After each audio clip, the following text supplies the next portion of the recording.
마태복음 7장 6절에서 거룩한 것을 개에게 주지 말며 너희 진주를 돼지 앞에 던지지 말라. 그들이 그것을 발로 밟고 돌이켜 너희를 찢어 상하게 할까 염려하라고 하셨던 우리 주님의 말씀 앞에서 우리가 가장 먼저 떠오르는 단어는 이방인이라는 단어입니다.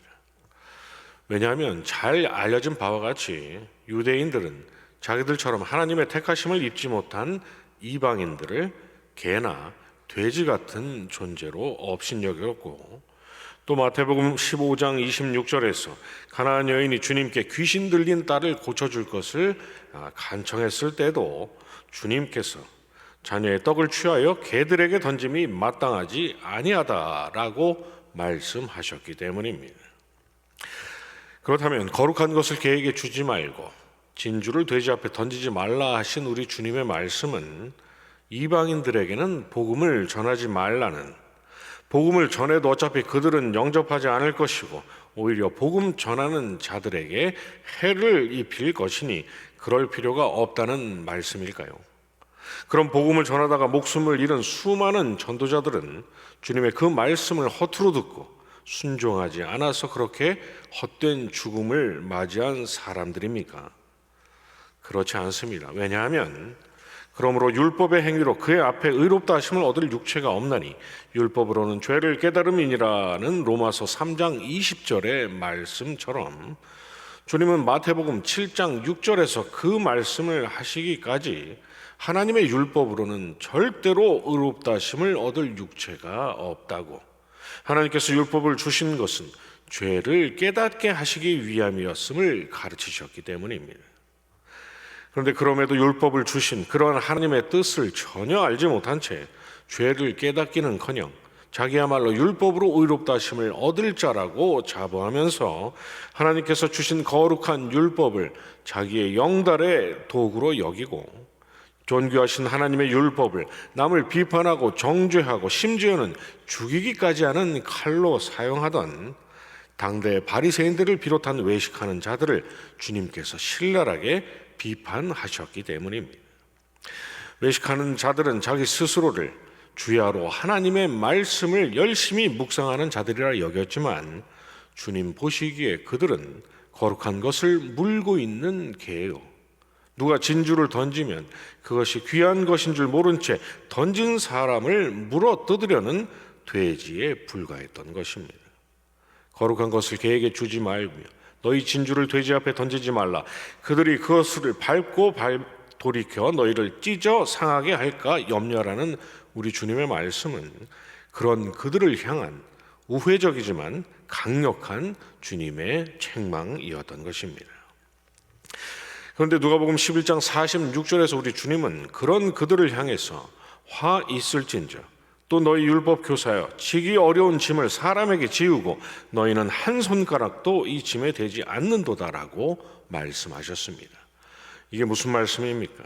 그들은 다른 사람에게 율법을 가르치면서도 정작 자기 자신은 율법대로 살지 않는다는 것입니다. 로마서 2장 17절 이하에서 사도 바울도 그런 그들을 이렇게 비판했습니다.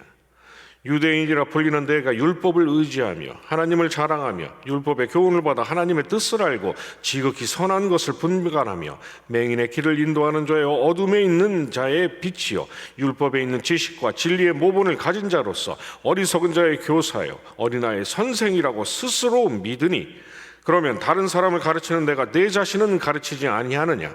도둑질하지 말라 선포하는 내가 도둑질하느냐? 간음하지 말라 하는 내가 간음하느냐? 우상을 가증히 여기는 내가 신전 물건을 도둑질하느냐고 말입니다. 그런데 사도는 그렇게 말한 후 그 아래 23절에서 율법을 자랑하는 내가 율법을 범함으로 하나님을 욕되게 하느냐? 기록된 바와 같이 하나님의 이름이 너희 때문에 이방 중에서 모독을 받는도다라고 말입니다. 그래서 주님께서 그런 그들을 향해서 그토록 무섭게 화 있을 것이라고 말씀하셨던 것이죠. 그들은 존귀하신 하나님의 말씀으로 사람들 앞에서 하나님의 영광을 도둑질하는 자들일 뿐만 아니라 말씀에 합당하지 않은 삶으로 말씀을 주신 하나님의 존귀하신 이름에 먹칠을 하는 자들이었기 때문입니다. 그런데 여러분, 놀라운 것은 오늘 저와 여러분이 읽은 본문인 디도서 2장에서 사도 바울이 목회자 디도에게, 그리고 그리스도의 몸된 교회의 지체인 성도들에게 그 점을 동일하게 강조하고 있다는 사실입니다. 마태복음 8장 15절에서 제자들에게 주님이 삼가 바리새인과 사두개인들의 누룩을 주의하라고 말씀하셨던 것처럼 예수 그리스도를 구주로 영접한 하나님의 자녀들도 얼마든지 거룩한 것을 물고 있는 개요, 진주를 던진 자를 물어뜯는 돼지 같던 주님 당대의 외식자 같은 삶을 살 수도 있다는 것입니다. 바른 교훈에 합당한 것을 말하는 목회자의 인도를 따라서 이웃을 사랑함으로 하나님의 말씀이 비방을 받지 않게 하고 하나님의 교훈을 빛나게 하라는 오늘 본문의 말씀은 반대로 바른 교훈을 듣고도 실제로 그렇게 행하지 아니하면 거룩하신 하나님의 말씀이 우리 때문에 비방을 받고 진주같이 귀하신 하나님의 교훈의 빛이 우리 때문에 바래질 수 있다는 의미인 것입니다. 야고보서 2장 15절 이하에서 만일 형제나 자매가 헐벗고 일용할 양식이 없는데 너희 중에 누구든지 그에게 이르되 평안히 가라, 덥게 하라, 배부르게 하라 하며 그 몸에 쓸 것을 주지 아니하면 무슨 유익이 있으리요? 이와 같이 행함이 없는 믿음은 그 자체가 죽은 것이라.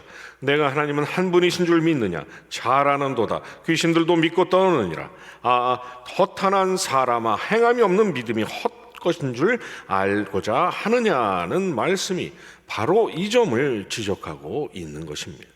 무슨 말씀입니까? 예수 그리스도를 구주로 믿어 의롭다 하심을 얻었다고 해도 이웃 사랑을 실천하지 않고 살면 믿음으로 얻은 그 구원이 취소된다는 말씀입니까? 그렇지 않습니다. 야고보서 2장 18절에서 어떤 사람은 말하기를 너는 믿음이 있고 나는 행함이 있으니 행함이 있는 내 믿음을 내게 보이라. 나는 행함으로 내 믿음을 내게 보이리라 하리라.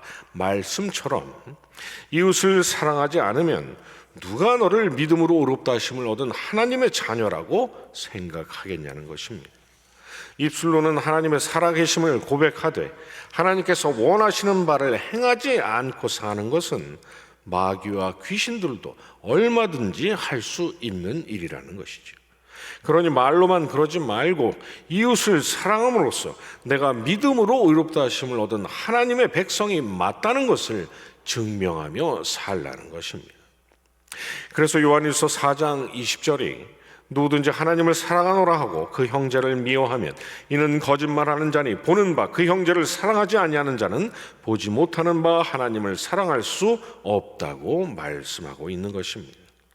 하나님을 사랑한다고 하면서 하나님께서 원하시는 바 이웃을 사랑하지 않는다면 누가 하나님을 사랑한다는 그 말을 믿겠냐는 것이죠.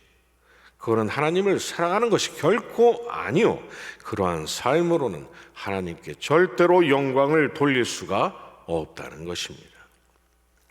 우리는 하나님의 말씀을 사모하여 주야로 읽고 듣고 묵상하는 것이 오직 말씀의 삶의 전부라고 생각하지 말아야 합니다. 말씀을 읽고 듣고 묵상할 뿐만 아니라 그 읽은 대로 또 들은 대로 또 묵상한 대로 실제로 행함의 열매를 거두며 사는 일 또한 우리가 총력을 기울여야 한다는 것입니다. 왜 그렇습니까? 주님을 구주로 믿지 않는 세상 사람들도 성경에 이웃을 사랑하라 하시고 또 용서하라 하시고 오만한 자리에 서지 말고 자신의 배를 위해 남을 속이거나 불의와 불법을 따르지 말라는 그러한 말씀들이 기록되어 있다는 것쯤은 알고 있기 때문입니다. 그래서 우리가 만약에 그런 모습을 보이면 그 즉시 우리를 바라보면서 얘네 봐라, 하나님께서 너희를 그렇게 가르치시더냐라고 하면서 너희는 기독교인이 아니라 개독교인이구나 라고 손가락질을 할 만반의 준비가 되어 있기 때문인 것입니다. 그런데 그들의 그러한 우리를 향한 손가락질은 결국 우리 아버지이신 하나님을 향한 것이요, 이는 자녀인 우리가 존귀하신 하나님의 이름에 먹칠을 해대는 것이요, 또 귀하신 하나님의 말씀을 불교의 불경보다도 못한 것으로 보이게 하는 것과 다를 바가 없으니, 그래가지고서는 절대로 하나님께 영광을 돌리는 삶을 살 수 없다는 말입니다. 이뿐만이 아닙니다. 우리가 세상 가운데서 악하다고 손가락질을 받는다면 복음이 제 아무리 영생의 진리라 한들 누가 우리가 전하는 복음에 귀를 기울이겠습니까? 물론 하나님은 그런 우리가 아니더라도 장세전에 택하신 자들을 어떻게든 구원하실 것입니다. 그러나 여러분, 과거 로마 시대에 그렇게 사람들이 기독교인들을 미워했어도 뒤로는 기독교인 며느리를 드리고 싶어 했다고 전해지는 것처럼, 또 사도행전 11장 24절이 바나바는 착한 사람이요 성령과 믿음이 충만한 사람이라 이에 큰 무리가 주께 더하여지더라고 말씀하고 있는 것처럼, 하나님은 택하신 자들을 구원하시되 비정하고 오만하고 불손하고 무자비한 그러한 그리스도인들보다는 이웃을 사랑하라는 주님의 말씀대로 사람들에게도 단정하고 악하다 할 것이 없는 착한 사람들로 인정받으면서 사는 그리스도인들을 쓰시지 않겠습니까? 물론 기독교란 이 땅에서 그저 착하게 살기 위한 도덕이나 윤리적 종교가 아니지만, 그렇다고 해서 착하지 않은 행실로 하나님의 구속 사역에 동참하지 못하고 오히려 역행하는 삶을 살아야 할 이유가 어디에 있습니까? 하나님을 모르는 자들, 구원의 은혜 밖에 있는 사람들도 자신의 속에 있는 양심의 소리를 따라서 그렇게 살려고 애를 쓰는데, 선하시고 거룩하신 하나님의 자녀요 하나님의 성령께서 내주하시는 성전된 우리가 왜 그렇게 살지 말아야 한다는 말입니까? 더욱이 디모데후서와 어제 우리가 묵상한 대로 디도서의 권면대로 오직 말씀의 삶을 우리가 산다고 해도 우리의 삶 가운데 말씀의 열매가 없다면 하나님을 영화롭게 할 새로운 피조물로서의 직임 또한 우리가 감당하지 않고 있는 것이니, 말씀을 읽고 듣고 주야로 묵상할 뿐만 아니라 거기서 한 걸음 더 나아가서 우리는 읽은 대로 들은 대로 묵상한 대로 살아내야 할 분명한 이유가 우리에게 있는 것입니다. 의롭고 완전한 존재가 되기 위해서가 아니라 우리를 위해서 독생자를 아끼지 않으신 하나님의 영광을 위해서, 그리고 땅끝까지 복음을 전하라 하신 우리 주님 주신 그 귀한 사명을 위해서 말입니다. 하나님께서 허락하신 오늘 하루도 말씀의 열매를 통해서 가정과 학교와 또 직장에서 하나님의 존귀하신 이름을 영화롭게 하고 택하신 영혼을 구원하시기 위해서 지금 이 순간에도 일하고 계시는 하나님과 동역하시는 그러한 영광스러운 하루를 보내시는 저와 여러분이 되시기를 주님의 이름으로 축원합니다. 주님과 주신 기도로 예배 마치고 계속 기도하겠습니다. 하늘에 계신 우리 아버지여, 이름이 거룩히 여김을 받으시오며 나라의 임하옵시며 뜻이 하늘에서 이룬 것 같이 땅에서도 이루어지이다. 오늘날 우리에게 일용할 양식을 주옵시고 우리가 우리에게 죄 지은 자를 사하여 준 것 같이 우리 죄를 사하여 주옵시고 우리를 시험에 들게 하지 마옵시고 다만 악에서 구하옵소서. 대개 나라와 권세와 영광이 아버지께 영원히 있사옵나이다. 아멘.